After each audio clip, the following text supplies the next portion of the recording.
But we can put it all in your hands.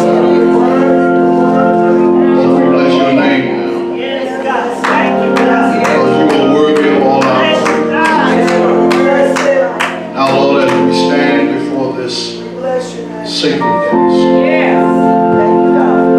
at this holy hour, we pray, oh God, that you would speak to us. Lord, we need a word from you.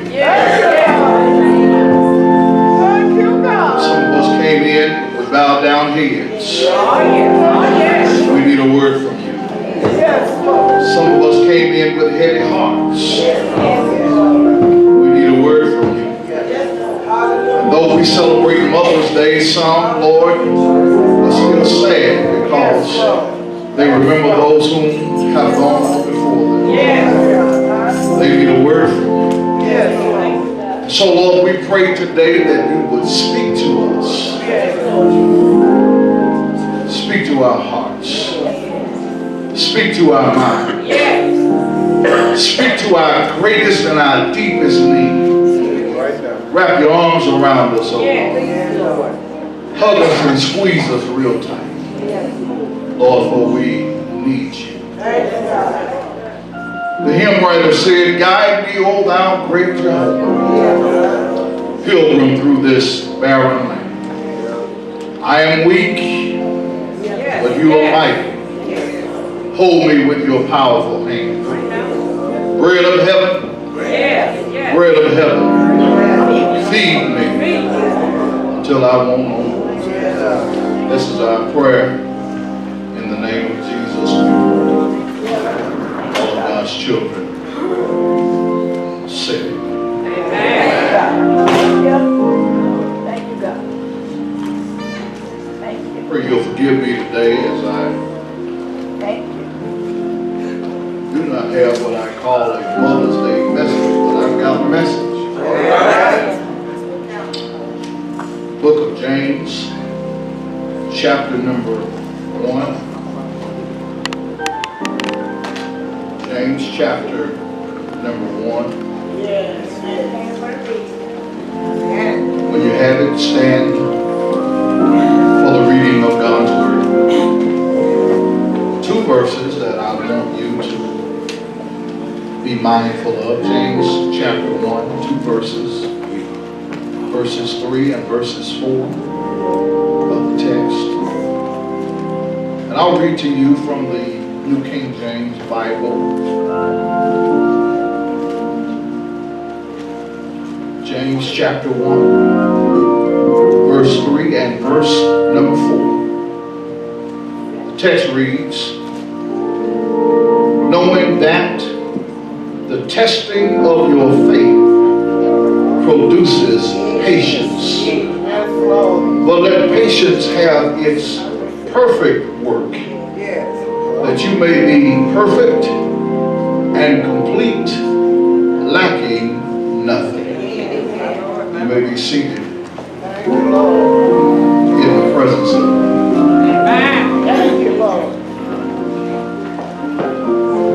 Some things you should know about trouble. Some things you should know about trouble. For the past few weeks, we have been studying this book called James. And one thing that we've noted is that the author deals with the reader from a very practical standpoint. In fact, we've learned that he gives us some very valuable lessons in how we deal with difficult and troubling times. You see, James reminded us that all of us will have trouble.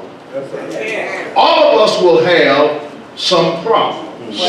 All of us will have some issues, some heartaches, some trials and tribulations. In fact, James tells us that none of us are immune. I don't care how much money you have. I don't care where you live, what your address job you will have some problems in this life. But here's what James says. He recognizes that we'll have problems, but he also decides that he's going to challenge us in how we deal with the issues that come our way. James tells us that when you have issues, when you have problems, when you have troubles and trials, he says this. He says, change your outlook on your trouble. See, you just missed that. You can't shout on that. He says, when you have problems in your life, rather than having this thing take you down emotionally, James says, change your outlook on your problem. Yes, sir. He says, because most of us deal with it from a mental perspective, and when you deal with it from a mental perspective, you can't have joy in your life. Now, I'm not crazy enough to think that any of us that are dealing with hardship and pain want to or try to act like it's not there. All right. Because, see, I understand how it is. See, I don't like hardships. I don't like trouble. I don't like pain. I don't like having issues. In fact, the quieter my life is, the better. My wife and I have a little saying in the house, and that is, we don't deal with drama. If you got drama, keep your drama at your own address, at your own house, because I got enough problems to deal with on my own. Don't call me with no mess. Don't call me with no drama. Keep your mess to yourself. See, I know how it is, because I don't like it when trouble shows up. I don't like it when I find myself in the heat of the battle, and yet, after I've read James, I've learned how to cope with life when the storms are raging. I've learned how to deal with life when I'm in a battle for my life. I've learned how to deal with stuff because James taught me how to deal with my trials. Now, I know that most of us over the years have created our own coping mechanisms when trouble shows up. Some of us get mad at God. We curse God and we claim that God mistreated us. And we walk away from the faith that we said we had. There are some who sit in church on Sunday. You don't have to say amen. There are some who sit in church on Sunday who are angry with God because God didn't give you what you asked for. Or because God didn't come to your rescue when you called out to Him, and you are angry with the Lord. And then there are some who check out from society. They think that being alone helps them to process what they're going through. But then there are others who turn to friends and loved ones. And they just believe that those friends and those loved ones will be their crutch. But I got a question. What happens when your crutch has problems? What happens when the folk you lean on got issues just like you do? And when you call them, they can't help you because they're in worse shape than you do. Then there are some who they get a little bit more extreme.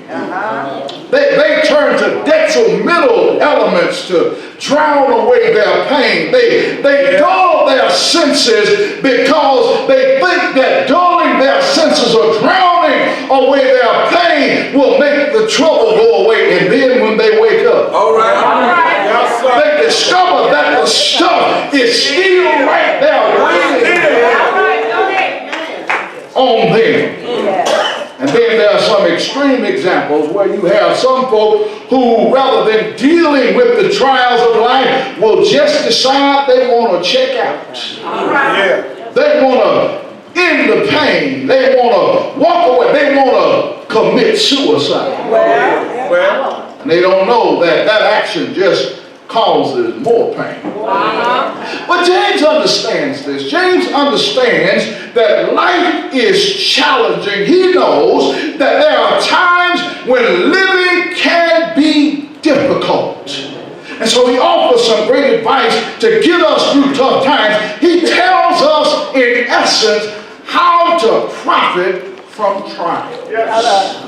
He reminds us that God has a purpose in our troubles. And so James does this by telling us that there are some things that we ought to remember when trouble comes. Yes. Now, you need to remember that James is writing to a group of believers who needed an encouraging word. That's right. He's writing to people who have been displaced and distressed. He's writing to believers who have been tormented by society, believers who are under severe persecution. He's writing to folk who've been chased away from their homes. They are suffering, they are homeless, they are jobless, and they are in unfamiliar surroundings, and life is pressing in around them. And James understands their pain, and he teaches them how to handle what they're going through. And last week, James, in his own subtle way, taught us what we should expect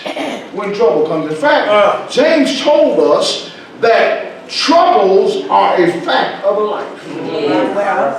He told us that one way or the other, you're going to deal with some disappointments. You're going to have some heartaches. You're going to go through some difficulties. But James says, he gives us a unique thought of how to process our pain. He says this, he says that when you go through pain, if you are expecting it to come, you won't be blindsided when it shows up. Right. So you just missed your shot. You just missed your shot. That was so simple, you just missed it. James says that if we learn to expect trials, you will not be blindsided when they come, because if you're prepared for trouble, you can equip yourself for the journey you're about to go through. And so James suggested that when trouble comes, you need to make sure you're in the right state of mind. He says that when you're in the right state of mind, when trouble comes, you can get through it a lot better. Because he understood that when you're in the wrong frame of mind, when trouble comes, it tends to extend and heighten the pain you're going through. And I understand that. I understand, because a lot of times when we are in the midst of suffering, our emotions get all up in the way. Our minds are just flipping over and turning this way and that way, and we can't really figure out what God is trying to do. And so we get our emotions in the way, and when they get in the way, we can't see that God has a purpose for what we're going through. And so James says, when you're in the midst of your struggle, rather than get emotional, he says, count it all joy. He understands that if you are counting it joy, it doesn't matter how bad the pain is, God will see you through. So James suggests, he says, you need to understand that when you're in pain, when you're going through problems, when you're suffering, you need to recognize that there is a point that you need to focus on. Focus on the fact that God has an end for it.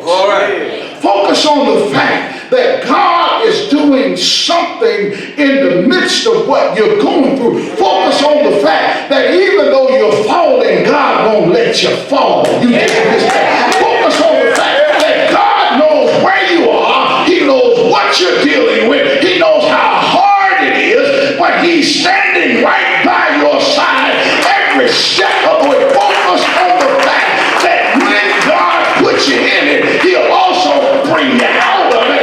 And when you know God takes you through it, you can have joy.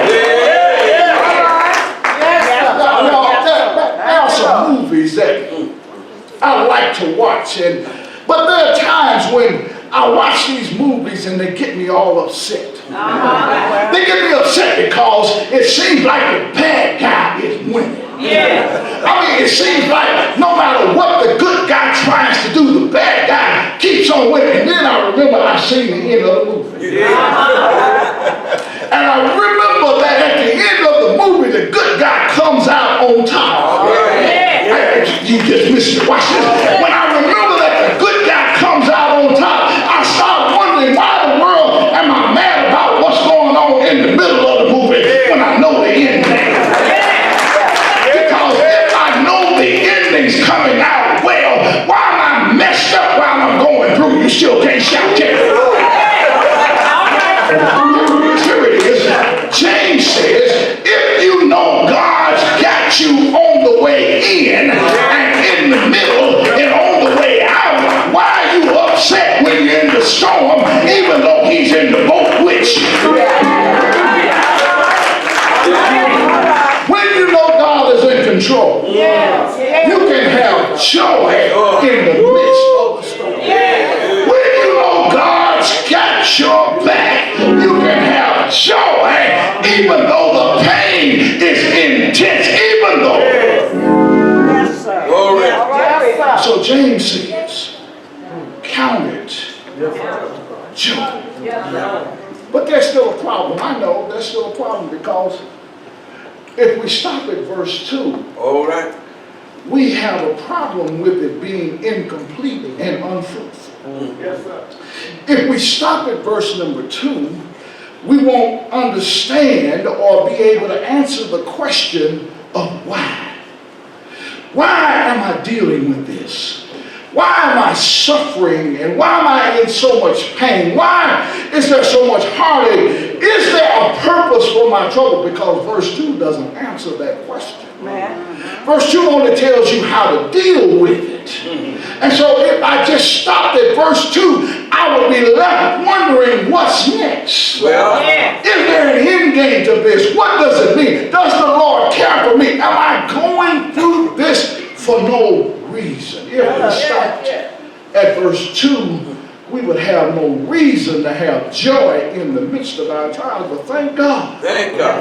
James didn't stop at verse 2. Thank God James kept right on writing, and he gives us a complete picture, and he tells us why the believer is called to suffer. In verses 3 and 4, he does this. He gives us 5 things that we ought to hold fast to when we're in the midst of trouble. He tells us that we ought to know them while we travel through this pain. Look at the text. Look at the text before us. Though that first phrase there in the King James, he says, knowing this. Sometimes, y'all, we miss important words. Because they seem insignificant to us. We see them, but they mean absolutely nothing to us. But if you stop long enough, if you pause long enough and ask the question, why is this here? It might reveal something to you. Because James didn't just put knowing this in there for no reason. James is trying to point us to a fact that it implies that this is something that we should already know. In fact, we ought to have an idea of what we're about to go through because we've already been there before. And watch this, y'all, and here's your shout. If you already been there, why you messed up because you back again? If you already been through the storm and the Lord brought you out, why are you upset because you're in a storm again? If you've been suffering and the Lord brought you out, why are you messed up because the Lord put you back into some more suffering? If the Lord brought you out, man, ain't the same God ain't no. So he says, knowing this suggests that you already have a personal experience with the Lord. All you gotta do is go back and remember what what the Lord's already done for you. All you got to do is recognize that the same God who brought you over then will be the same God who brings you over. And so he says, here's what I want you to know. Here's what I want you to remember. He says, knowing this, knowing that, the testing or the trying of your faith produces patience. Here it is. This is the first thing that James says I want you to remember. He says, I want you to remember that God places trouble in your way to test your faith. Yeah. You thought the devil did. You thought somebody else did it. No. God places trouble in our way. Yeah. We like saying trouble in my way. Well, y'all cry sometimes. So much trouble. Gotta cry sometimes. Way at night. That's all right. Yes, sir. But Jesus puts you in that for a reason. He orchestrates our trouble. God puts you in these trials and tests for a reason. I know you thought that you were so good and so great and so grand that God would bypass you. You thought God just played favorites, and God thought that you were so perfect that you didn't need to be tested. But can I help you with something? God loves you too much not to test you. God loves you too much not to cut the fire up in your life. God loves you too much not to let you get by without being tested. And so God will sometimes put trouble. No, let me take that back. God will all the time put trouble in your way. God puts trouble in your way to direct us, because every now and then we get off pathway, and God puts trouble in our way so he can direct us. But God sometimes puts trouble in our way so he can inspect us, because he understands that a lot of us are like tea bags. You don't know what you got till you get it. Why put it in water and get it hot? So God uses those trials to inspect us, but every now and then God uses our trials to correct us, because some of us need to be corrected. Some of us have got off base. Some of us have turned the wrong way. But God also uses them to protect us, because there's some trouble out there. And so God's trying to protect you, and so he allows some trouble to come your way to steer you in another direction. But then God uses trials to perfect you. I'm so glad that he does so. But what's the point? What's the point? The point is that God is trying to see, or trying to get us to see, what's in us. Yeah, you just missed that. God already knows what we are or what we can do. But God is trying to get us to see. He's trying to get us to see, right? He's trying to get us to see what we can see. Until you're tested, you don't know what you can do. Until you had your feet to the fire, you don't know how much you can handle. And God is trying to get you to see that you're not as weak as you think. You're not as low as you believe. God's testing you so you can see that he's got value in you. Thank you, Lord. So God's not surprised when trouble comes up. In fact, God orchestrated it just for you. Yes, sir. But then, there's the second thing that he's trying to teach us here. That things that we ought to know. First of all, he's telling us that we ought to know that God orchestrates our trials. Second thing he wants us to understand is that when we are tested, our tested faith produces in us purity. That's right. Notice now, he said, knowing this, that the testing or the trying of your faith produces patience. That word testing, here's another word that we run past. That word testing or trying really ought to be translated proven. James says that I want to put you under a stress test. I want to stress to see if you will crack under pressure. I want to test you because I understand that when I test you, testing also not only proves you, but testing also purges you. Because there ain't nothing like being in the fire to get some mess out of you. Can I go there? Yeah, let me go on and go there.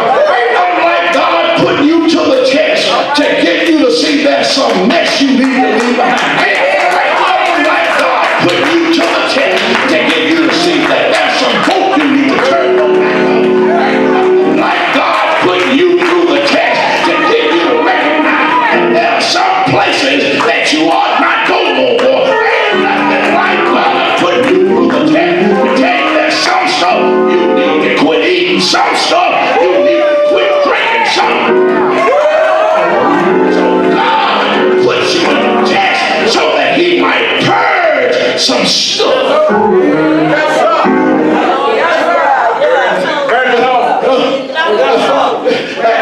And when he don't think it's good enough, you know what he does? He cuts the heat up. You think he's getting ready to take you out, but he just.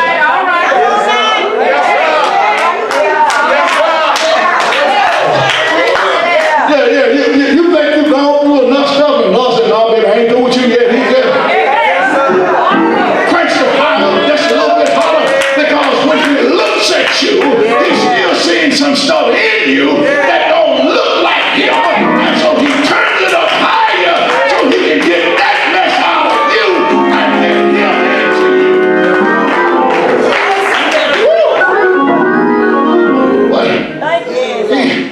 He proves us, he purges us, but the ultimate goal is to purify us.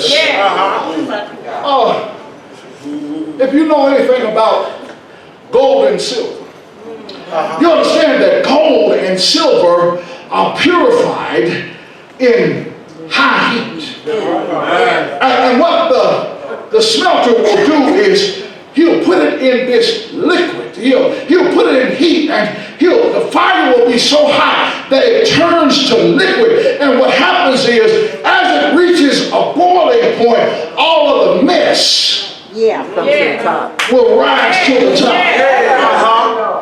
And as the mess rises to the top, they skim off all the scrap.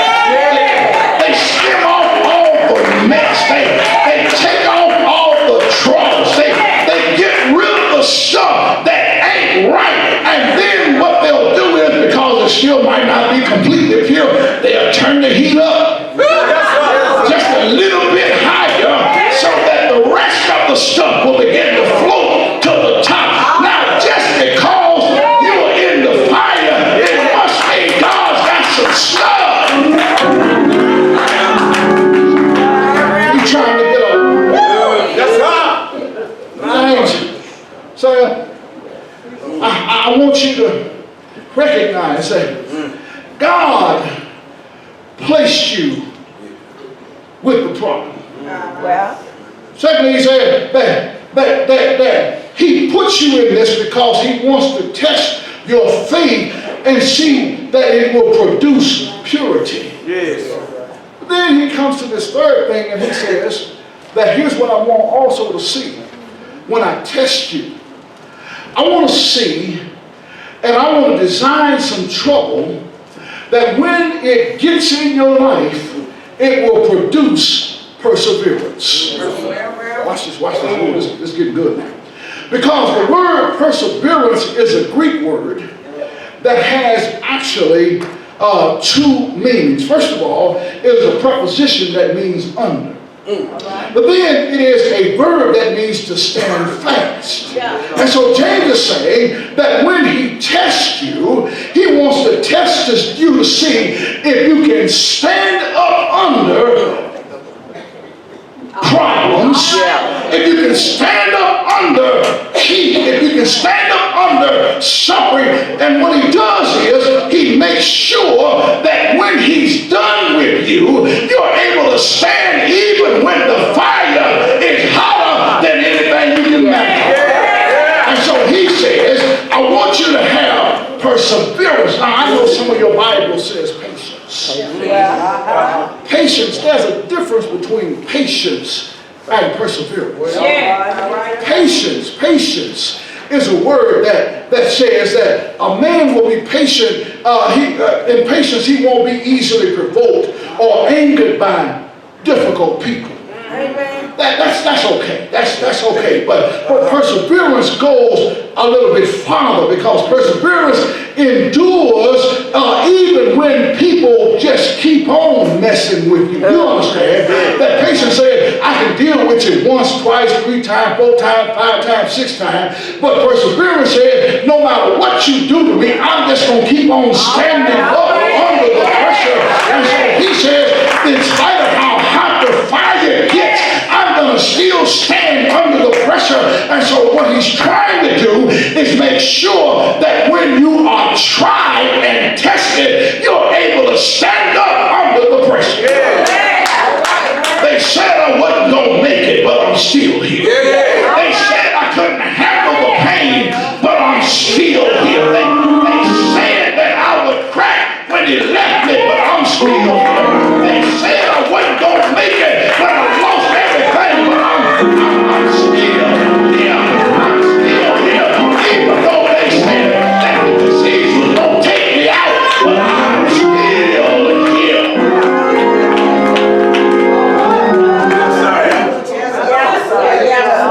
It's endurance to stay in the race. I used to run track. I hated long distance. Because I just wasn't a long distance runner. But I recognized that my coach had a strategy. Coach wanted me to run the 400. But in order to run the 400, he had me run the 800. Yes, sir. I said, Coach, what is your problem, man? I don't do. It's hard enough doing 1 lap around. Now you want me to do more than that? And Coach said, I understand how you feel, but if you can do an 800 or 400, won't be no problem. If God takes you the long way around, when you go through the short trial won't be no problem, because God knows I built you for stamina.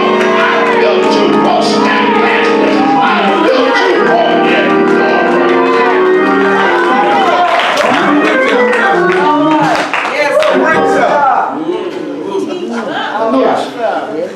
Notice. Text says something that most of us miss. I missed it the first time I saw it, because most of us think that God is testing us. That ain't what the text says. The text says that God is testing your faith. Oh, I don't know why God put this on me. God didn't put that on you. God put it on your faith. God is testing your faith. God wants to see how strong your faith is. God is testing your faith, and only a trial will show how deep your faith is. Oh, you can stand here all day and stand up in front of the church and talk about, and faith comes by hearing, and hearing by the word of God. And you can talk about faith all day, and the minute the trial comes, you leave the church. No, God says, I want to see how strong.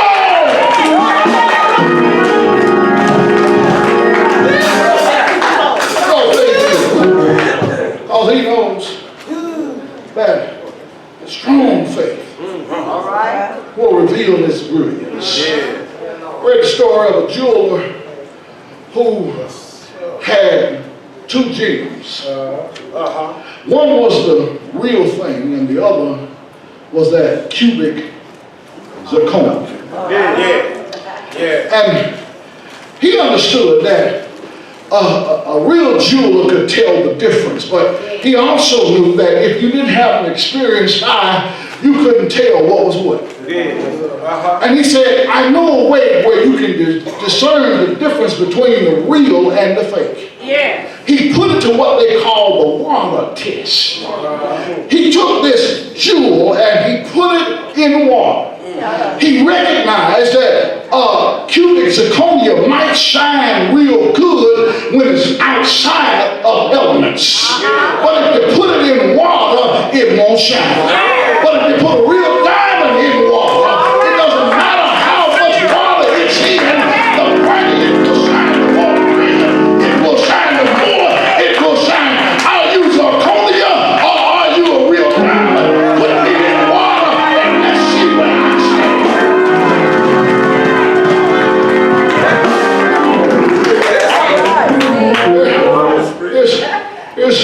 I'm almost done. Here's the fourth thing that he teaches us. He says, I want you to recognize that I want you to know that when you go through a test, the test is designed to produce, watch this, passivity or submissiveness to the will of the Lord. It's in the text, y'all. Again, y'all, we miss these little bitty words.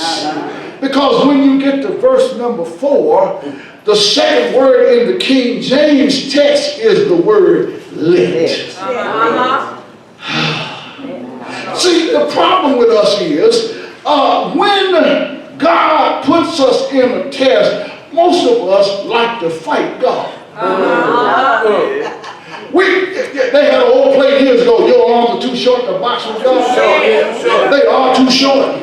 You can fight God, but you ain't gonna win. And the problem is, when God puts us in a test, he don't mean for us to fight him. He don't mean for us to resist him. He doesn't mean for us to try to get away from him. He means for us to accept the test and the challenge that we're going through. That's what that word let means. That word let means that you are to not resist. It means that you are to stand under the pressure. It means that whenever God puts you in the midst of what you're going through, don't fight God.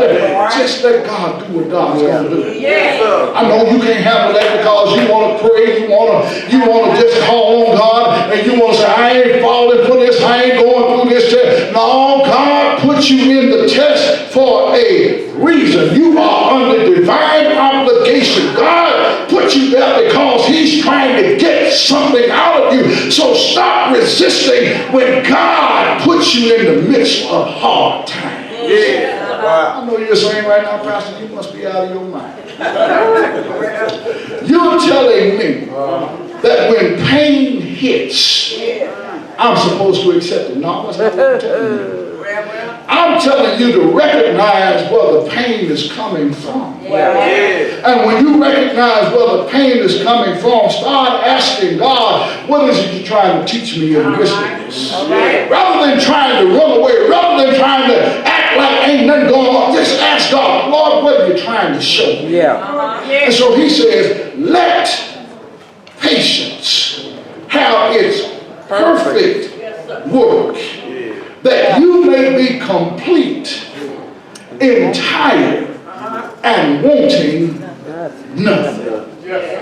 Well, I'm almost in the seat. I'm getting ready to give you this last piece. That's why James has told us that God places trouble in our way to test our faith. He's also told us that tested faith would produce purity. He's told us also that trouble is designed to produce perseverance in us. And then he's just told us that trials produce in us a passivity or a submissiveness to the will of God. But here's the final thought that he's trying to get us to see here.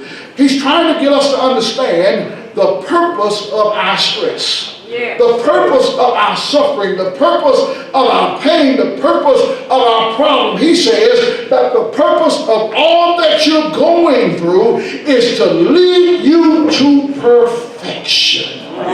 You see, strain and stress, troubles and trials are all designed in your life to bring you to a place of maturity. Because God doesn't want babies in his church. He wants full-grown adults. And so what God is trying to do is take you from a baby to a toddler, to an adolescent, to a young adult, to a grown person. God is trying to grow you up. And the only way God can grow you up is God's got to take you through something. God's got to let you go through some heartache. God's got to allow you to have some pain. God's got to let you see some bad days. God's got to let you lose somebody. God's got to let you have some stuff go on in your life. It's challenging. You go through something that God says, I have confidence that you are growing up in me. And so what he does is he allows us to go through trials. He allows us to have some hard times. He allows us to have some difficult days. He allows us to lose somebody. He allows the doctor to shake his head. He allows us to have some of those days where you don't want to talk to nobody. But he's doing it for a reason. Because what God wants to see in us is that we've grown up in him. God allows us to have some difficult moments because God wants to see some grown folk. He wants to see some people who he knows will depend on him. He wants to see some folk who won't be wishy-washy in the trial. He wants to see some folk who will call on the name of the Lord the minute the trouble comes up. He wants to see some folk who can point somebody else to the master, who won't grumble and complain. He wants to see some folk who can say, I made it because I got you. Never would have made it. Never would have come through. Never would have been able to hold my head up if it wasn't for the Lord. And that's what he wants to see in us. And so sometimes he puts us in the fire. Sometimes he puts us in the flame. Sometimes he turns the heat up just a little bit hotter. And sometimes he allows us to have heartache and pain. I don't know about you, but I don't like it when God tests me. I don't like it when God tries me. But I know when he's done with me. The old songwriter said, I'll come forth as pure gold. Somebody in here today, you've been tempted and tried. You've been torn down and beat up. You've been walked over and tossed over. You've been talked about and walked over. Somebody in here today has their head bowed down real low. But I stopped by here to tell you, hold your head up. God's got something great he's doing through you. Hold your head up. God's got something wonderful that he's showing you. Hold your head up. God's doing a great work in your life. Hold your head up. Hold your head up. He's all right. He's all right. He says, there's a purpose for what you're going through. Yes, sir. Yes, sir. Purpose is God is trying to grow you up. Yes, sir. You might be having more pains than everybody else, going through more trouble than everybody else. Why? Because God sees something in you. And he has to get some other stuff out of you. Yes, sir. I'm fine, Reverend. I'm perfect. I ain't got no issues. Well. Really? Oh, yes. I mean, I don't like my neighbor, but that's, All right now. I got issues with my coworker, but Okay. my husband get on my nerves, but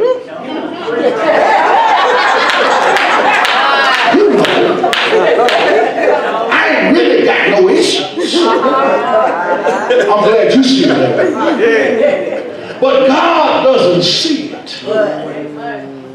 that way. Yes.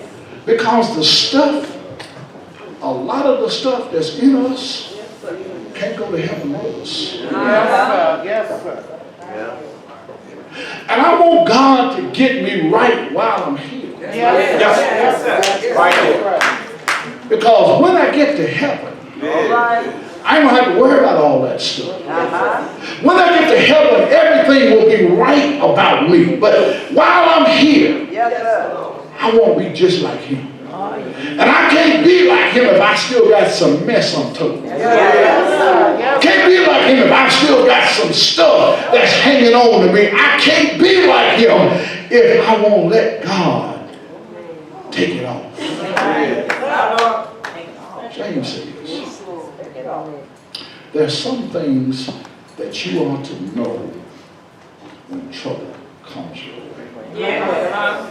God, first of all, God orchestrated it. Second of all, God is trying to purify you. Third of all, God's trying to teach you to have some perseverance. Fourth of all, God is trying to teach you passivity or to be submissive to his will. And fifth of all, God is trying to perfect you. Amen. Ain't that good news?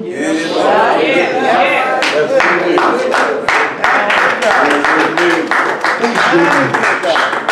Go to my Father's house is open. Maybe that's you. Not understanding why you're going through